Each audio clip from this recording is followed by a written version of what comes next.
Do you know who this is? Perez Hilton here, and I'm going to assume that most of my followers have no clue who he is, but he is very popular.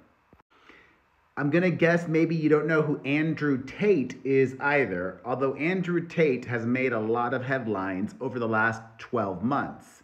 This guy's named Dan Bilzerian, and he is kind of like the original Andrew Tate. There are so many similarities. He appeals to the bros, and he will teach the bros how to get chicks and how to make a lot of money. And he also sells bro stuff to the bros, like vapes and liquor and classes on how to be the best bro possible. Well, Dan has found himself in a lot of drama, and he's putting the blame on his dada. Dad, his father. He just sued his dad. Dan claims that his father pushed him out of his own company, Ignite, and then continued to exploit his name and likeness for profit. Dan founded Ignite in 2017. It sells, as I told you, spirits, vape pens. It even sells apparel. And he's the majority shareholder. But the lawsuit states that he was its nominal CEO and not directly involved in its operations, exposing himself, number one. And Dan continues to expose himself in just a moment. He named his father in the lawsuit. His father is Paul Bilzerian, a former Wall Street investor. You know what that means? Dan is not a self-made man after all. He grew up the son of a very, very wealthy finance dude, finance bro.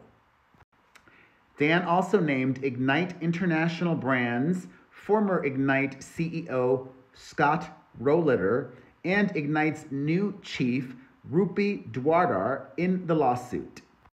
Dan claims they fired him as top executive last year, and in the papers, Dan alleges that Paul, his father, and Scott, the former CEO, also purported to remove him as chairman of Ignite months later without the necessary approvals. He then claims that he tried to go and make other business moves and create other opportunities for himself, but he claims in the lawsuit that his father and company engaged in a smear campaign against him, telling suppliers and distributors that he was legally prevented from competing with Ignite. So why was he axed in the first place? The complaint claims he had an argument with other shareholders over the company's product quality and leadership. He was then fired, but the company kept exploiting his recognizable likeness for their own benefit while tarnishing his name and reputation on the backdrop of their criminal acts. You heard me? Criminal acts.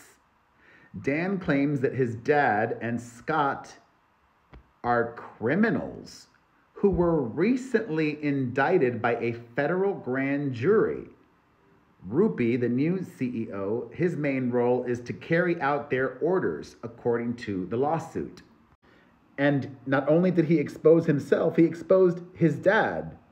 He exposed also that he didn't really run his company and is now letting the world know everything about their past. His father was convicted of securities fraud in 1989, for which he served time. He then moved to St. Kitts and was just indicted last month in the United States federal court on charges including wire fraud and conspiracy to defraud the United States. Federal prosecutors claim that Dan's dad funneled money through his shell companies to Ignite, all while failing to pay U.S. securities regulators judgments that now surpass $180 million. Whoa. Scott and Ignite were also charged in the case, but Dan was not. Scott's the former CEO. That said, Dan has benefited from his father's wealth, claiming he had a trust fund that was worth nearly $100 million. No wonder he was able to live that lavish lifestyle for years that he was flaunting on social media. He had a trust fund worth $100 million. Wait, but it gets crazier. Oh my God. There are going to be documentaries about this. Court records show an entity linked to his father once loaned nearly $4 million to a now bankrupt holding company owned by Dan. Despite this, he wasn't accused of any wrongdoing in this most recent legal situation for which his father was charged just last month. Per the latest suit brought by Dan, once his father and Scott were charged, Scott resigned as CEO and appointed Rupi.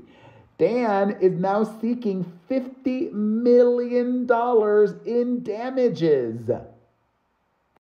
Man, can you imagine suing Dad for $50 million? Well, this is going to be very interesting to keep tabs on and watch, because the son just threw the dad under the bus, and the dad, I'm sure, has information. Did he really not know his father was hiding money from his companies and affiliated with him and his companies? You know what I mean? Was he really unaware of what his dad was doing? This lawsuit will let the world know. I'm still trying to wrap my brain around this all. Wow. Thoughts? Let me know in the comments section.